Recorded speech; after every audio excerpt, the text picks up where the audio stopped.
ॐ तव कथामृतं तप्तजीवनं कविभिरीडितं कल्मषापहं श्रवणमङ्गलं श्रीमदाततं भुवि गृह्णन्ति ये भूरिदा जनाः. The nectar of thy words revives the scorched spirits of human beings. They purify the sinners and are the life of the holy. To hear them itself is auspicious and peace generating. They are the real givers who spread thy name far and wide. Welcome to the scripture class, and today's scripture is the Gospel of Sri Ramakrishna. And the chapter that we are studying today is The Master and His Injured Arm. We have been continuing this chapter for last few weeks in the Gospel class. Page 303, the paragraph that begins there. In the previous class, we read how Sri Ramakrishna emphasized about how there should be alertness to realize God and focus on the spiritual practice, giving the example of Arjuna, that how alert he was and focused, that's why he could hit the target. And also Sri Ramakrishna is saying how this Leela is going on and how by mother's will everything happens. Let us see today what he describes. Page 393. The same thing has been described in the Adhyatma Ramayana. Narada said, O Rama, all men are thy forms, and it is Sita who has become all women. On looking at the actors in the Ram Leela, I felt that Narayana himself had taken these human forms. The genuine and the imitation appeared to be the same. It is all about how God manifests at this universe, and every being is the manifestation of God. And God's greatest manifestation is in the human beings. And Sri Ramakrishna says, out of his own experience, and also from the quotation of Narada, that Narada told Rama that, O Rama, every human being is your form. So he used to see, in every human face, he used to see Ramachandra, or Lord, and every woman are the forms of Sita. So the whole world becomes deified with such attitude. Nothing else exists other than God. So every woman are Mother Sita, and every men are Ramas in different forms. So when you see God or a beloved in everyone, how much joy it will be. Every meeting, every person gives the joy to you. And that's how this Sri Ramakrishna saying is God pervading everything. And he said that when I went to see Ram Leela, I felt that all the actors there were God himself, Narayana himself, that has become all different actors. In the acting of Ram Leela, there is Rama, and there is Hanuman, Lakshmana, Bharata, all are there. And he felt that it's God alone has become all these actors in different forms. They say, in movies, sometimes they say double role. Same person appearing as two different persons, also acting as the father and also as the son. So here it is not double role, it's multiple role. So if all the actors are the different forms of same actor, same original actor, and that actor is Narayana, or God, the divine being. God himself has become every human being. At this, Sri Ramakrishna didn't have to think or has to impose, but he could feel that everyone is God, has become everyone. So that was his experience when he went to see Rama. He went to see the Ram Leela. And he says the genuine and the imitation appear to be the same. Genuine means the Lord himself, and the imitation is the just who are becoming some Lakshmana, some is becoming Bharata. He could feel that all is that. When Sri Ramakrishna went to see that Narad, that Nimai Charit, that the story of Chaitanya Mahaprabhu in Star Theatre, where Nati Binodini was acting as the Chaitanya Mahaprabhu. And he went there and he was in Samadhi. And he came later on to bless Nati Binodini in the green room. First time some holy person would go and admire actors and actresses there, and so closely, really admiring them. And he said that I felt as if Chaitanya Mahaprabhu himself was there in the stage, on the stage, and he could not see any actors or any actress or anything. To him, it was all God Himself, the original and the imitation, the genuine and imitation becoming one. That is the attitude of Sri Ramakrishna's vision. He could find God. He can see God everywhere, in all the places, in every human being. Is God manifesting? Divine manifestation is there. So that was his attitude, and that was his vision. He's sharing with all the devotees how a person can rise and what should be our goal, how we should be able to see God in every being and treat every being as the divine. That is the thing, not something liking, something disliking, not that. Everyone, the heart or mind can be raised to that state when we see everyone as the divine being. And then when we find that, then there is a lot of joy. If you divide the people, this I like, this I don't like, then you will be always suffering. So if you want to get rid of suffering, then you have to see God in everything. And when you try to see God, sometimes what happens is we don't see God, and we like some person we don't like. And yet if we want to dislike or hate someone, then there will be no peace. And if somehow I couldn't feel that, I couldn't feel the divine, I had still the judgmental view, I still had the like and dislike. But that is wrong. If I think that is my attitude was wrong, that is not the real attitude. Real spiritual attitude should be to see the divine in everyone. And then at the time of prayer, then I say, Lord, I have done wrong. Next time I'll try. Then little progress happens. If you don't try at all, then the progress will not happen. And you remain in that gutter of the suffering of likes and dislikes. The world will be always like that. And always worried and the restless mind, this all will be there. And so much of fun that God has created in front of us. He has become so many. As the God says in the Upanishad, He says, Eko aham bahusyama. I am one, I want to be many. In saying that, God became many. So it is God alone who has become all. So that is the truth and that is the reality.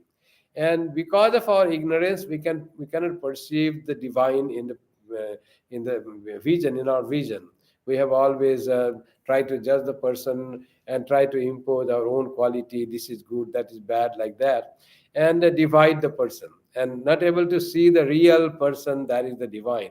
We are not aware of neither our own spirit, that is divine, nor we are aware of other spirit, that is divine. It is in the face of every human being shines the soul of that person, and that soul of that person is not the soul of that person. It is my own soul. There is only one spirit, only one Atma that appears as so many Atma. There is only one reality and all other reflection. And that reflection of that beautiful being, Satyam Shubham Sundaram, Satyam Shubham Sundaram, is all these forms of living beings. They're all forms of that divine being. And why to say only human beings? Even the animals are the forms of divine. Divinity is there in every animal body also. So when we try to think of that, then real beauty appears in everything. You can then find goodness in everything. So like that, if our vision changes, then will be the real spiritual growth.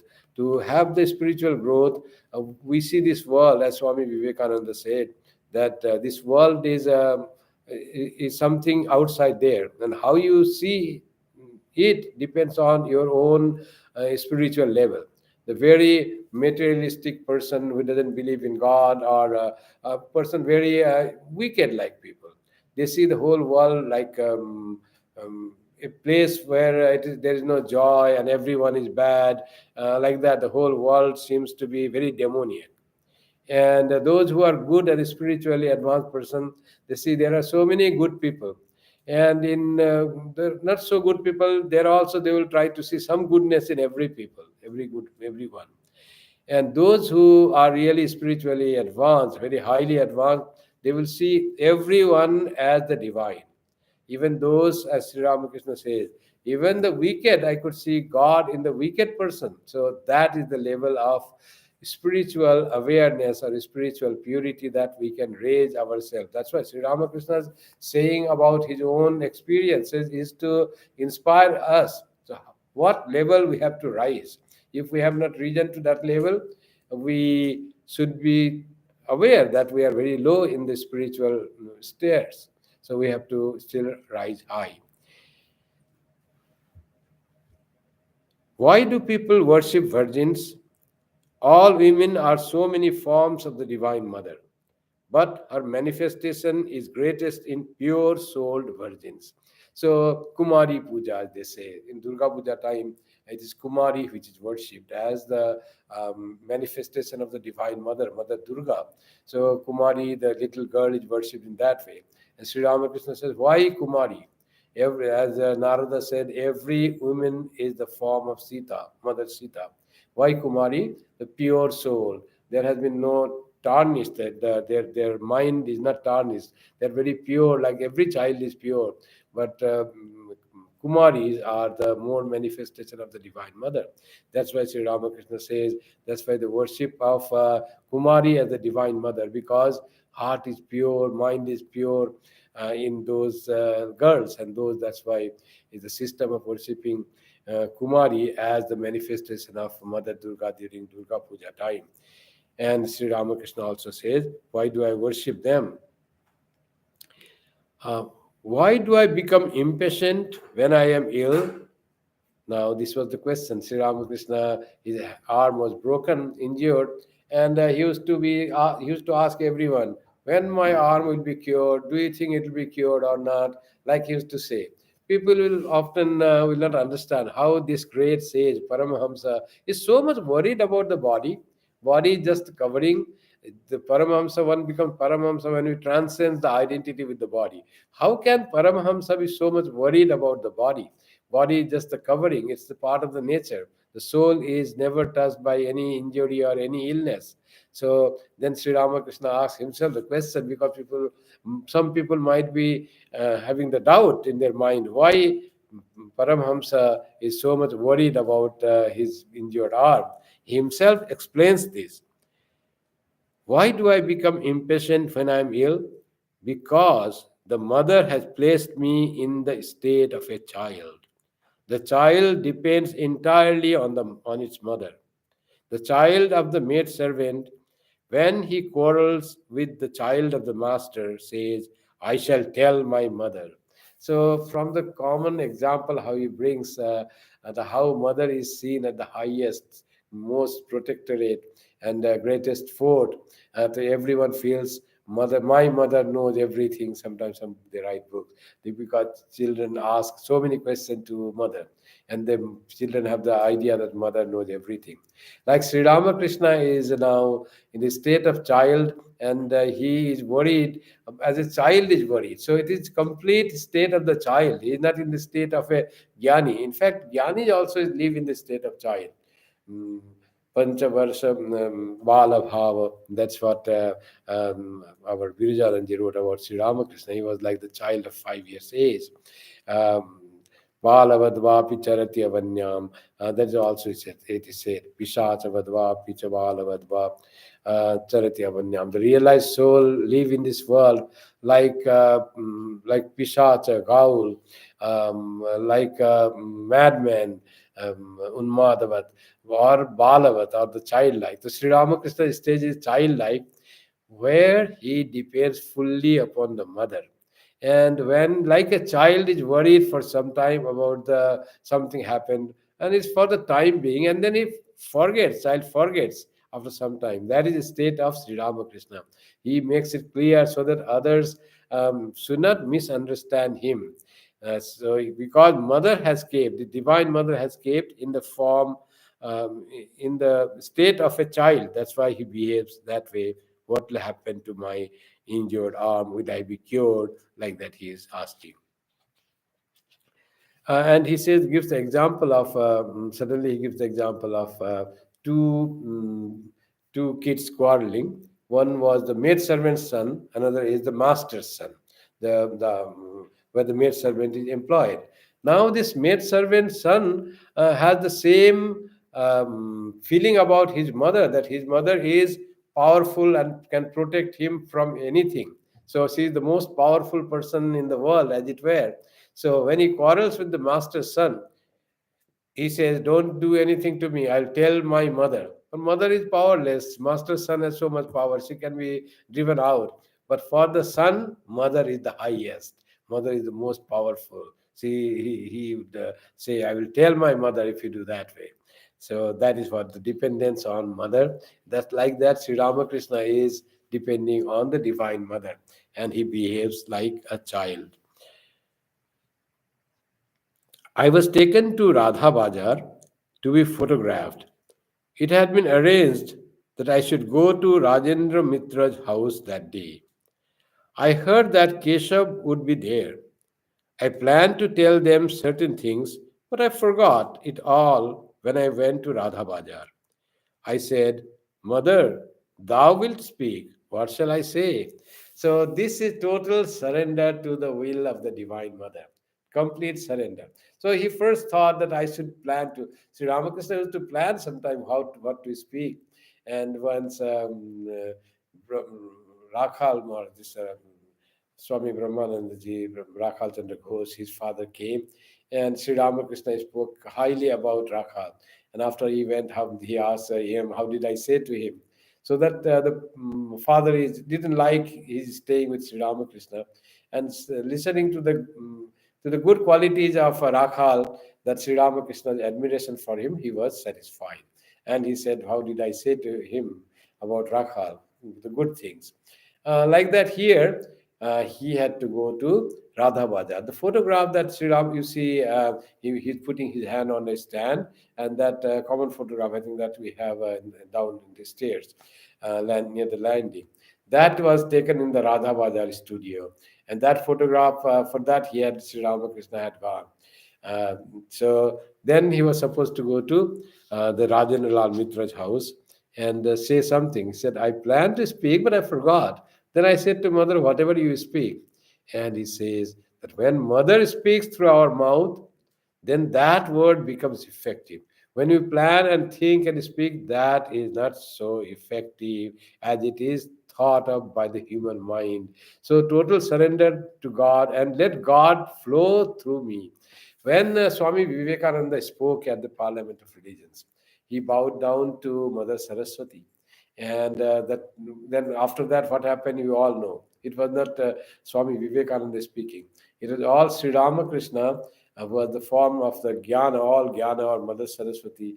That is all speaking through Swami Vivekananda. It was God speaking. That's why it was so powerful. Otherwise, how do you explain sisters and brothers of America and all are electrified? And there is nothing that one is electrified just to, listening to some words that very not very uncommonly addressed. That was, ladies and gentlemen, brothers and sisters, sisters and brothers. That was a way of addressing. But when they heard from Swami Vivekananda, it touched the heart of everyone. And they were all electrified because it was God speaking through Sri Ramakrishna, through Swami Vivekananda. It was Mother Saraswati, it was Swami Sri Ramakrishna speaking through him in his voice, in the voice of Swami Vivekananda. And that created so much stir, so much impact that it lasted to the audience. So deep impression is created. When we totally get rid of our ego, and our ego is replaced by the divine being, then we become the this then it's not we, but the person becomes so powerful that his words become very powerful and people just accept. That's why Sri Ramakrishna at other place says, what will happen by giving lecture? If you give lecture and you think you are giving lecture, no impact will be there. People will listen, they will say, "Oh, what a wonderful he spoke," and forget. But if God speaks through you, you have totally eschewed your ego and you have opened yourself to the divine flow, and God speaks through you, then its impact will be on the audience. Then only it touches the heart. Otherwise, it has very little effect on the audience. So that's what Sri Ramakrishna says. I prayed to Mother, Mother, you shall speak. What should I speak? So that's how surrender to the will of the Divine Mother and let Mother flow through us. Let God flow through us. To do that, the blockade that God is not allowed to flow through us is our ego. Having all the likes and dislikes, that ego made up of all those things, it just blocks the flow of the divinity from through us. So when the ego is very strong and very hard, then all divinity is hidden, and in place of the divine manifestation, we manifest something like demoniac thing. We become like asura, though look like all the human being. This very human form can be asuric or devic. It can be divine or it can be demoniac, depending on the level of our ego, what type of ego we have, how much the God we have allowed to flow through us, how much we have become purified in soul. On that depends on how much God is allowed to flow through us. In our action, in our words, in our very look, God flows when we become pure hearted. I have not the nature of a jnani. He considers himself great. He says, what? How can I be ill? Sri Ramakrishna compares with the jnani people who deny this body idea. So this identification of the body is the creation of all the disease and all that. So to deny that, his own guru, Totapuri, he was a jnani, he was a Brahma jnani. And but when Brahma jnani returns back to the domain of Maya, this nature, then the tent is there. So their identification comes to that person. Someone took the fire, the dhuni fire for smoking, and Totapuri became so enraged. He ran after that man with the big sword to beat him. So luckily that man ran faster, so he could not do that. And Sri Ramakrishna laughed out and he said, "You were just now telling that everything is Brahman, everything is God. What happened? Why this anger has come?" So saying is one thing, but forgetting again another can happen. So that can happen to a jnani, you see, and jnani feels pain. Totapuri felt pain. He had so much of stomach trouble, stomach pain, and he wanted to even give up his body because it was so unbearable pain, and but he could not even do that. And that's how Sri Ramakrishna says jnani tries to disidentify themselves from the body, and then it says, what I can um, how can I be ill? I am self, I am the Atman. Body is different from me. Body is ill, but I am not ill. Like that, that thing happens. That happened in the case of Swami Turiyananda. Turiyananda had carbuncle, some wound on the back, and that had to be operated. And he said, you don't have to give any anesthesia. Just tell me when you are going to do that. Give me some time. And I will withdraw the mind from body. So identification is there, association is there, but at will he can withdraw the mind from body. Mind will not be identified or associated with the body. You can do anything to the body, mind will be nothing. Like the Dadichi, the story of Dadichi. That Indra comes and says, we are fighting with the Vritrasura, Asura, but he cannot be conquered unless we have this Vajra or the weapon mace made from very holy bones, and the holiest bones is your bones, Dadichi. So what I need to do? You have to. We need your bones. Now, living person, and Rishi comes and what a audacity to say, we need your bone to conquer our enemy. But Dadichi said, no, don't worry. It will be helpful to you.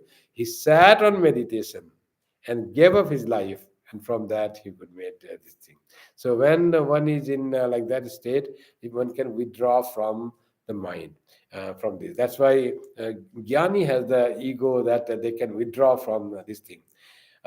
When Swami Turiyanandaji also could withdraw, ego or no ego, but he had that power to withdraw.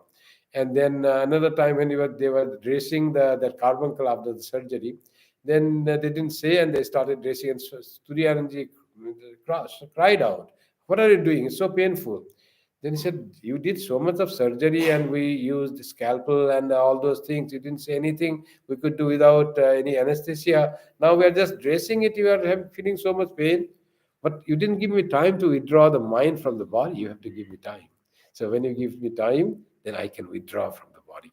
This is what the person is saying. Ah, how can I be ill? He is ill, feels that, but he can withdraw his identity from the body. But that is for the jnani. But for Sri Ramakrishna, when he is ill, he will say, "Oh, I am ill, I am having suffering. When will it be cured?" Like that, just like the boy. Sri Ramakrishna was so sweet, like a baby. He was a very sweet. Everyone loved him like a baby. If he was like Gyani, like Totapuri, how many would be able to come to him? Now anyone without any fear would come to him, would put any question, would laugh in front of him. Sri Ramakrishna would also laugh. That was the wonderful personality of Sri Ramakrishna. So that made him so sweet, approachable, and accessible to everyone. And that's what the greatness of this avatara is. That's why someone said that is why Sri Ramakrishna is avatara varishta, so accessible to everyone, from child to old man to very saintly person to drunkard person, to anyone could go to Sri Ramakrishna, and everyone loved Sri Ramakrishna because he was so childlike, no ego, just just beaming with joy, happiness, and wonderful conversation. Beautiful words of wisdom would come in very sweet words. His speaking was also very sweet. They say little stammer was there, but it was so sweet. Says describes Yem that it was so sweet was his voice, and his method of speaking was also wonderful, colloquial.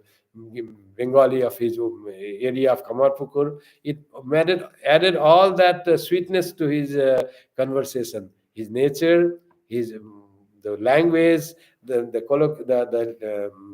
dialect of the Kamarpukur area of Bengal, and his the words all full of wisdom and spoken in such a sweet way, such a simple way, with very common example being given. So it made his conversation so sweet, so agreeable, and so it could anyone could understand that these things. That is the greatness of Sri Ramakrishna. Then that's why he is called Avatar Avarista. Swami Vivekananda called him that. Coercing once said to me, coercing was a Sikh working in the that gunpowder factory just adjacent to Dakshineshwar temple. Sometimes they used to visit Sri Ramakrishna.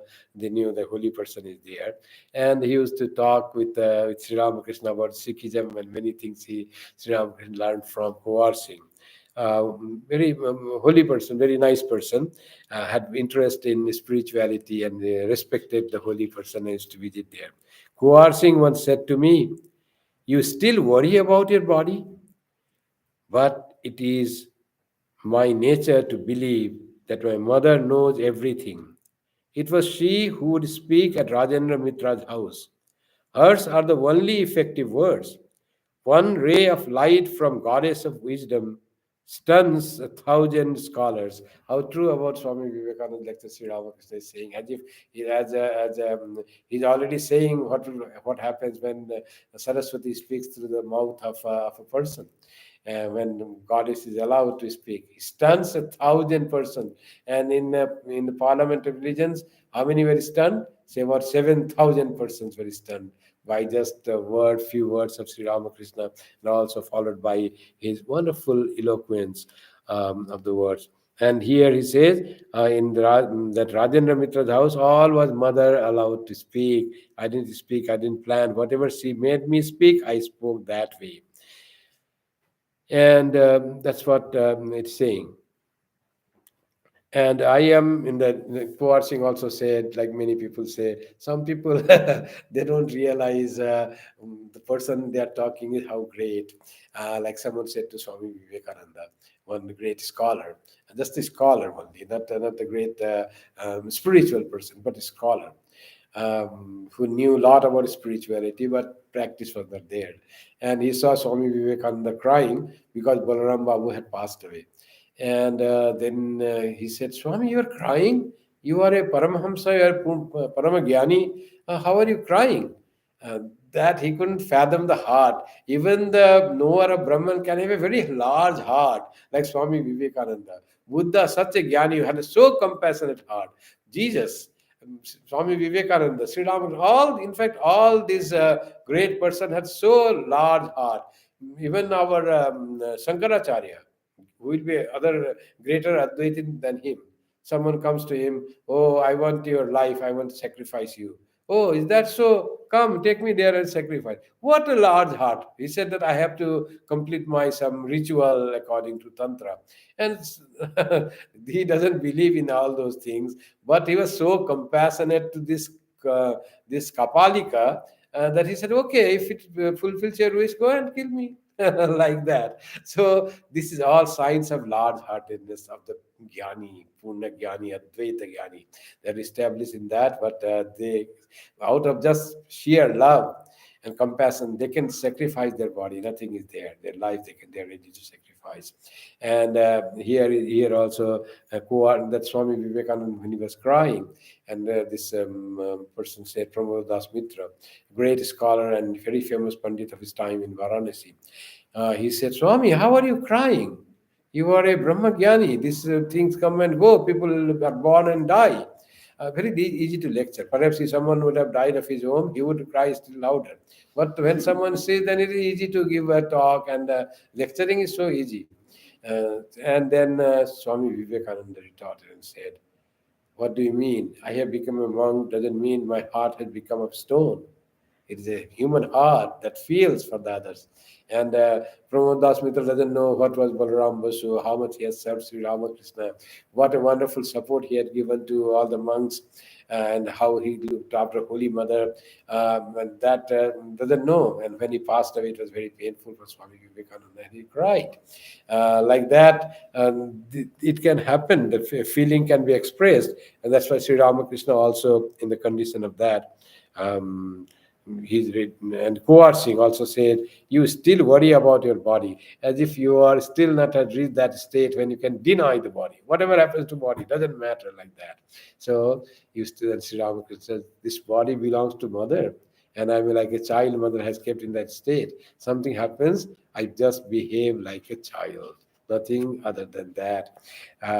That's why he again says what Kuwar Singh said, and he says many things that many good things that he repeats. That I learned it from that Kuwar Singh. I learned from Sikh devotees, like that. He used to always quote from wherever he got some words of wisdom. Sri Ramakrishna was very lavishly used to quote the person from whom he got the thing. He got the words.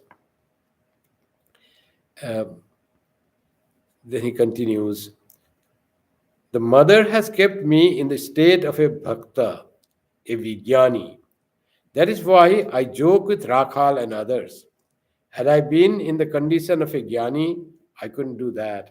So, jnani sometimes they say it, like have they very serious type, not joking anything. World is like a maya. If I indulge in the world, yeah, I will be caught in the maya, and from where the maya catches, you don't know. It can deviate you, and always afraid. So Sri Ramakrishna, that's why he says, "Jnani rab hoye torase."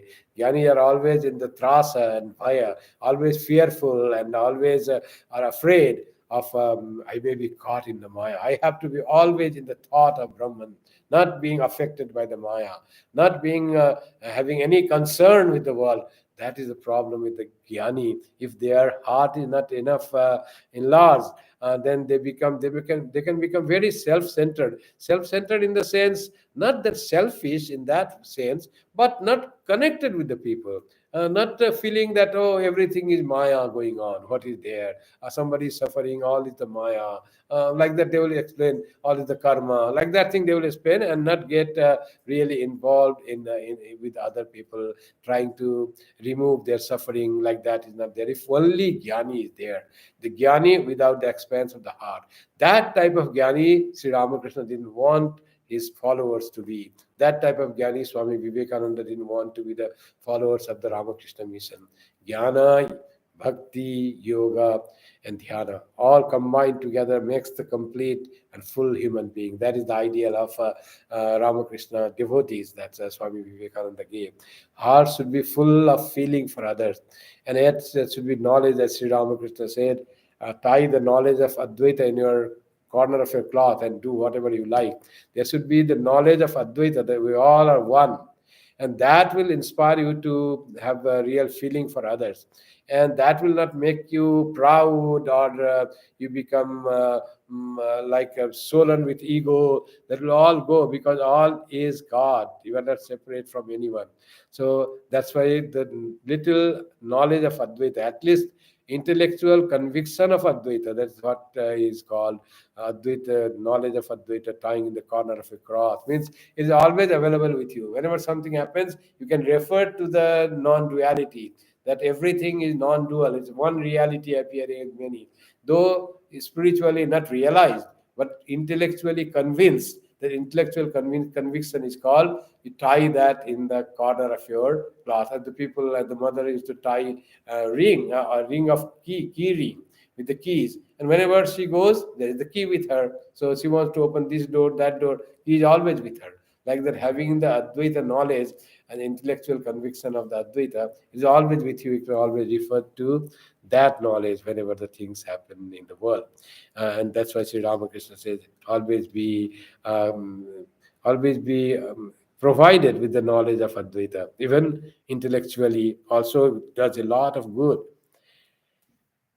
So that's why I joke with Rakhal and others. So Sri Ramakrishna, that how they were laughing and they used to roll on the ground, and so much of fun used to be there. And Yam comes and sees so much of joy and merrymaking. This Paramahamsa, this yogi, Brahmagyani, that is so much with the boys. He becomes just like those all the boys around him.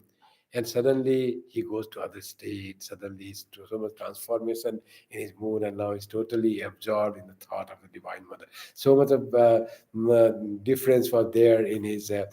But he could become just like those boys, and that's why those boys were so much. They loved to Sri Ramakrishna. And they felt that Sri Ramakrishna is like one of us, and all the jokes making and laughing, and that type of connectivity that Sri Ramakrishna could produce.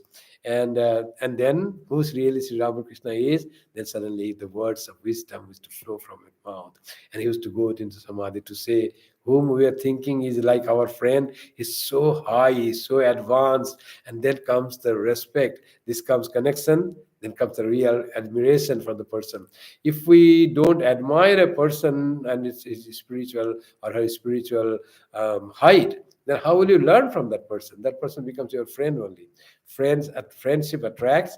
Then your admiration comes through when you find the greatness of the person manifested in through him, in his behavior, in his samadhi, in his words of wisdom, in his sharp intellect.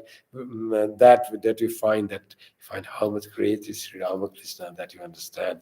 And though he was kind and so good to talk to us like his own, like his friend, to treat us like friend. I joke with Rakhal and others. Had I been in the condition of a Jnani, I could do that. So why he has been kept in the form of a 5-year-old child in the state of that, so that all could come to him, and that's what Holy Mother, the Divine Mother, has done to him. He says Sri Ramakrishna is explaining everything to the devotees. Nothing is hidden in Sri Ramakrishna's case. Everything is open. In this state, I realize that it is the mother alone who has become everything. I see her everywhere. In the Kali temple, I found that the mother herself had become everything. Even the wicked, even the brother of Bhagavat Pandit. So I don't know who was the Bhagavat Pandit, how was he this person, even the wicked, even the brother of Bhagavat Pandit. So might be reference that he was not very good person, it seems. I don't know about that. But he was also some Pandit who is to explain Bhagavat is the Bhagavat Pandit, or the name was Bhagavat. But he was also the divine manifestation. So he could see divine in every being. That is the greatness of Sri Ramakrishna. The God reveals, manifested, as this whole universe is divine, and everything in the universe becomes God. When we come to the place where we find the God is manifested, in the temple, come in front of the statue of God, of Mother Kali or Krishna or Jesus or anyone. When you come, you feel, what a wonderful, pure personality, and so much gracious, so has the power to uh, give us boon and grant us blessing, and you feel so happy, peaceful, and all that. So you have come in front of someone that represents your own soul outside, and your attitude changes at that time. You pray, you try to connect with that divinity. um, when you see the same about other person, the reverence that you have for God, for the deity, that reverence comes to that person in your heart. That's how, when we try to see divine in any human being, we will respect everyone as someone to be respected, irrespective of what that person is. Otherwise, how do you think Holy Mother respected your Amjad that way? As she treated everyone as her child, as her son, her daughter. And Amjad, she knew, used to steal things, used to do a robbery, used to go to jail. But whenever he came for Holy Mother, it was all her own child in different form, doing different things. But there was no dearth of love of a mother for her child. Whatever her mother would love, if Amjad's mother was there, her own mother who gave him birth, how much would she love to that Amjad? Holy Mother would love more than that to Amjad, knowing fully what Amjad does. She was not naive.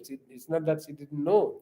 She knew, but her love had no bounds, no obstruction, because she could see that we can explain that she could see the divine in everyone, because she knew that she is divine, and all her children were the manifestation of the divine, and she could treat everyone as her most beloved person. There was no separation. There was no difference in her treatment, and that's why she says, "This Sarat is my son, Amjad is my son." Similarly, so it's not that she doesn't know who is Sarat and who is Amjad. She knows the difference in the world. So one is Brahmagyani, another is dacoit, highway robber. But for her, both are treated equally. She would love both equally. She would try to feed them equally.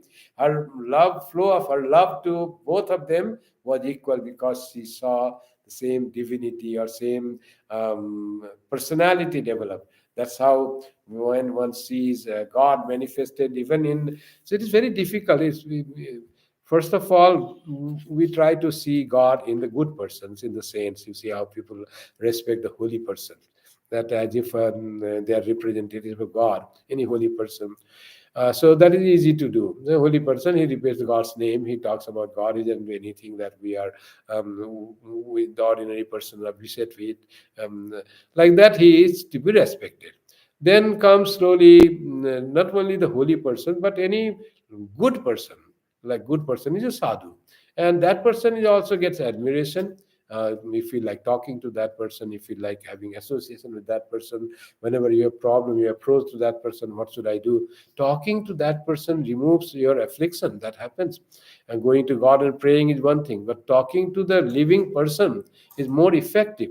And you go and talk with the person, some holy person, seeing some, no, this very kind, he's very good person, he's very good hearted person, always so kind. So God must be manifested in that person.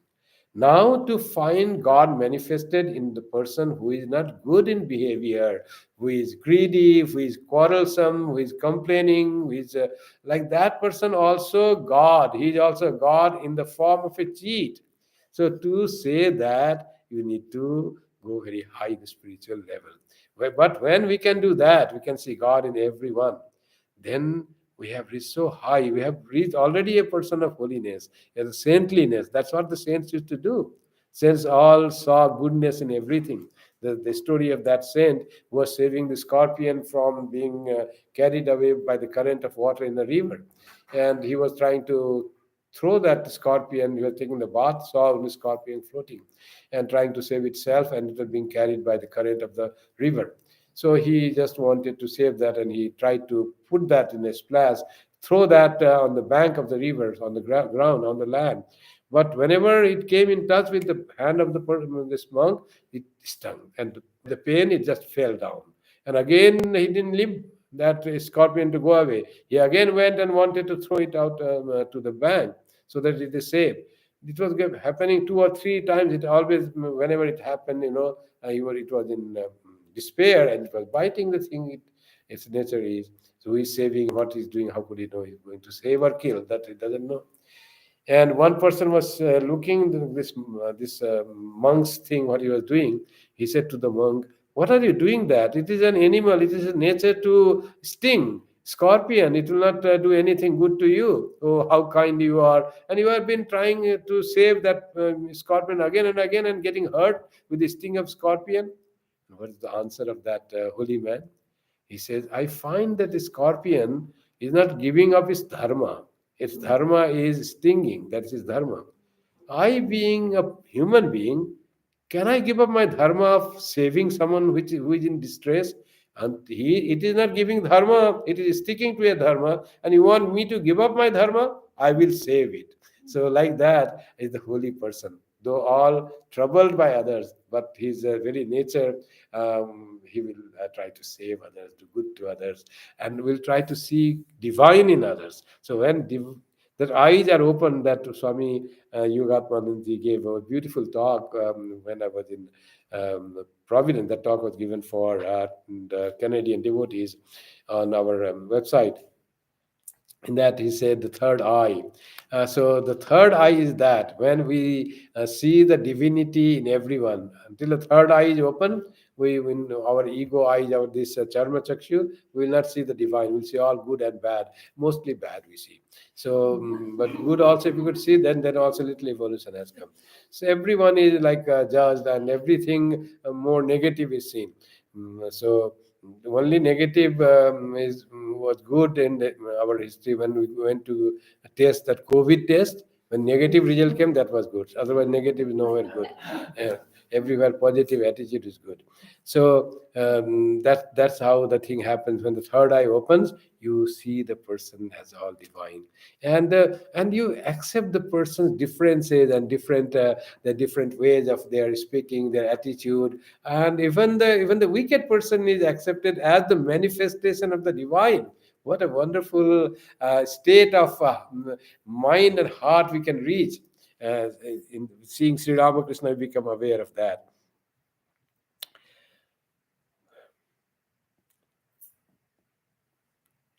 Once I was about to scold Ramlal's mother, but I had to restrain myself.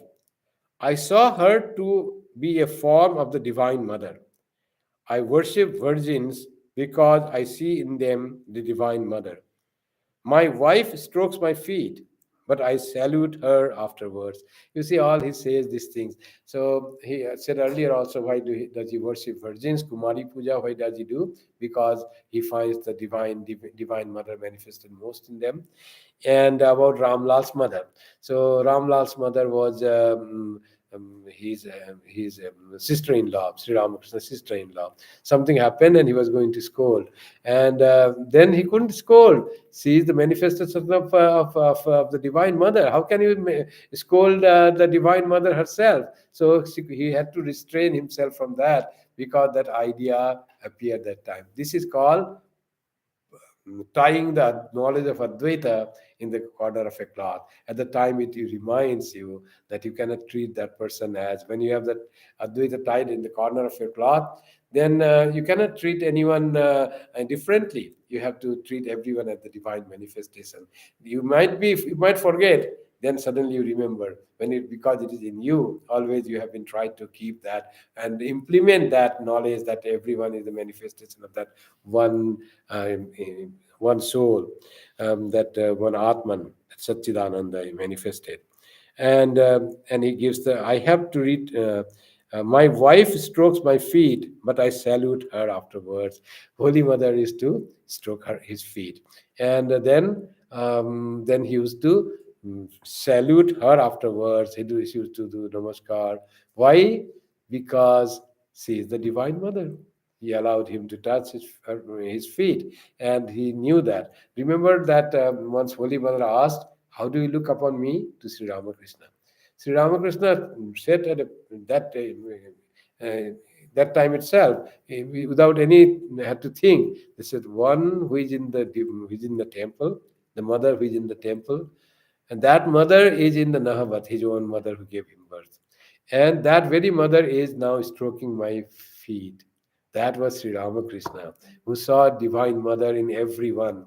For him, Holy Mother, though he took the service, she used to cook for him, she used to stroke his feet, she used to take care of him. But in his awareness, he knew that it is the Divine Mother Kali who has come in front of him as the Holy Mother. When she said that go to Jairambati, there is one who is already tied with a straw, there is already pre-planned by divinity to be married to me, and that was the marriage. It was the marriage of a Mother Kali in the male form, Mother Kali in the human form. Both are the Mother Kali marrying Mother Kali, and the male Mother Kali Sri Ramakrishna, the female Mother Kali Holy Mother, and both were. There was the wedding ceremony of both, and both knew each other. It's not that only Sri Ramakrishna had known that. Holy Mother also knew that Sri Ramakrishna is Mother Kali. When Sri Ramakrishna passed away, information was sent to the mother at about midnight, and Holy Mother came, and then he fell on the body of Sri Ramakrishna, and just she said, you remember that? She said, "Oh Mother Kali, where you went away, leaving me alone." That was Mother Kali for Sri Ram, Swami, Holy Mother. So Sri Ramakrishna saw everyone as Mother, as the Divine Mother who is worshipped by him in the temple, Divine Mother who is serving him in his room, who is cooking for him, Divine Mother cooking for him. So like that was the situation. All everyone was Divine Mother for him.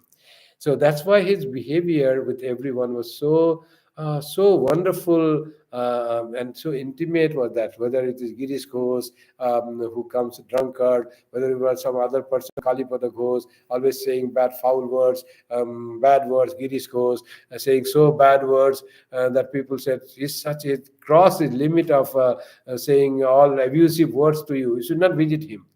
And next morning, Sri Ramakrishna, can you bring the cart, the horse carriage, and I will go to Girish Ghosh. Because he sees the divine. It's divine in another form. For Sri Ramakrishna doesn't touch any heart. Who can insult him by the words? Sri Ramakrishna is God himself.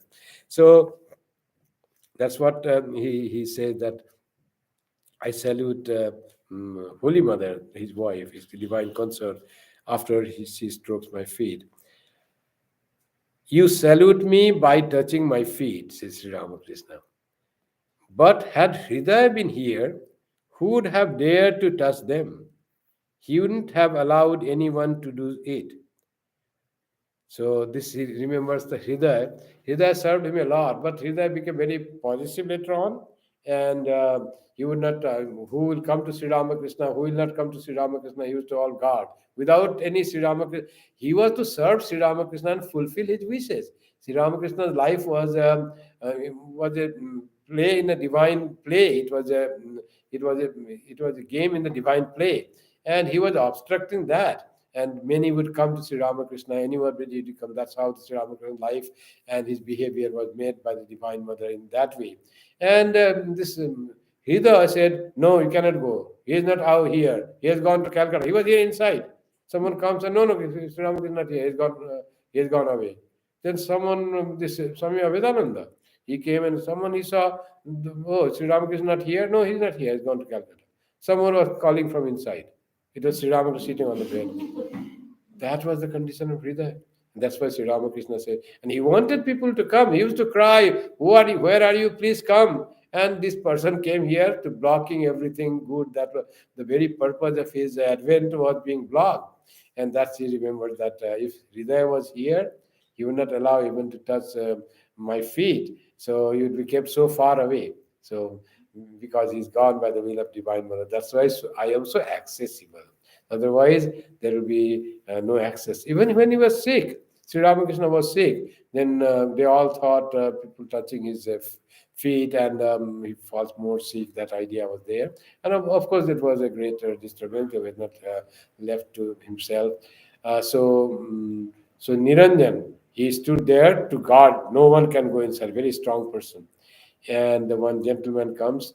Nobody allowed. No man was allowed. Woman doesn't arise at all. So one English gentleman came with hat and all that thing. And then he thought some Englishman has come to see Sri Ramakrishna. He allowed him. When inside it goes, takes off his makeup and comes out, Nati Binodini. Came as the Englishman. So that's how Sri Ramakrishna praises. Yes, you have to do that. Otherwise, how would you come to me? So he was always open and accessible to everyone, even at that stage of his life when he was suffering from cancer. That time also he just want to do good because he knows that touching his feet would make other person would add to the purity of heart. That's why he said, "Now you, so many of you, touch my feet. If there was there, he would not allow it. He wouldn't have allowed anyone to do it. I have to return your salute because the mother has placed me in a state in which I see God in everything." So whenever anyone touched Sri Ramakrishna's feet, he used to do Prati Namaskar like that. So because it is God, it is God doing that. So he did the Namaskaram to the God that is in front of him. So the respect. That's what Holy Mother, Divine Mother has kept him. You see, one cannot exclude even a wicked person. A tulsi leaf, however dry or small, can be used for worship in the temple. How this wicked person and tulsi leaf come together? Tulsi leaf is a holy leaf. Even if it is dry, it is worshipped. It's fit to be worshipped in the temple. So here it means even a wicked person is the manifestation of the divine, like a tulsi leaf, fresh and also dry. It is all water gone, shape gone, color gone. Still, it is the tulsi leaf. It is the same leaf in a different form. The form has changed. It has become dried and it looks ugly. But it is the tulsi leaf, same leaf. Like that, a person who is the God manifesting as the human being. Now, its manifestation is the wicked person. The form is different. It's not the holy person, but it has to be shown some respect due to the wicked person. And Sri Ramakrishna always said that whenever some crazy person, wicked person comes to you, don't irritate him by not treating him well. You will be irritated and to harm. So rather you treat him well. Say, "Uncle, how are you? Do you want to have a glass of water?" Like that, treat him well, pacify him, then he will go away. So, but don't ill treat anyone. That's from the common human behavior. But considering that there is divine in that wicked person also, so we need to treat everyone as that respect of the presence of the house of the God, and the holiness of the divinity is fully present in even the wicked person, even the criminal person, the wicked that in the person that is not liked by the society, but the divinity, the truth, that is always there. So we can show the respect to the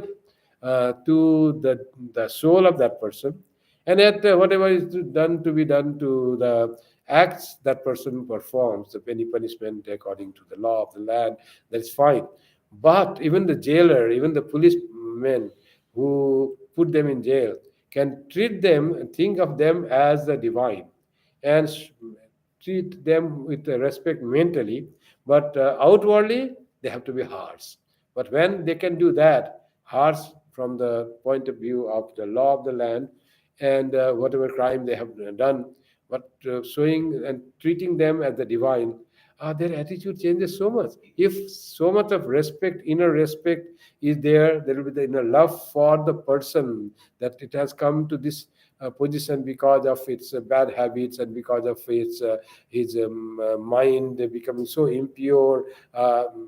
That's why it has become that. So when such type of jailer or the police person are there, there is a chance that there is transformation of the person. Real the prison becomes true reformatory when the person taking care can see the divine or the beauty or the truth or the divine present inside even the person who do the things that are not good in the society, the antisocial persons.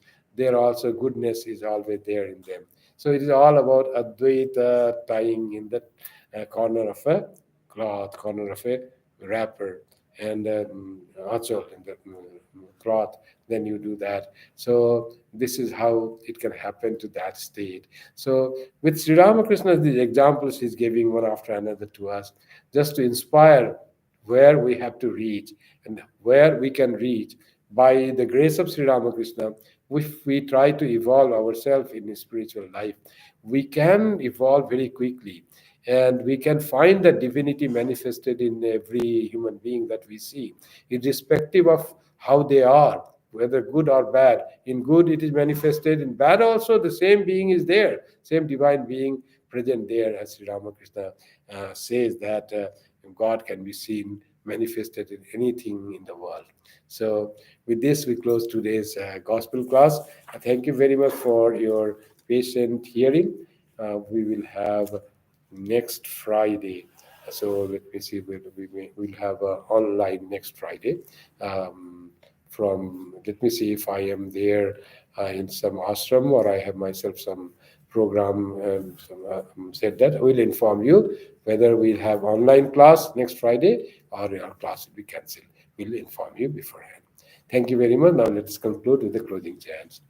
Om Shanti Shanti Shanti. Hari Om Tat Sat. Shri Ram Krishna Arpanamastu. Jananim Saradam Devim Ramakrishnam Jagadgurum Padpadme Tayo Sritva Pranamami Muhurmu. Thank you and good night to everyone.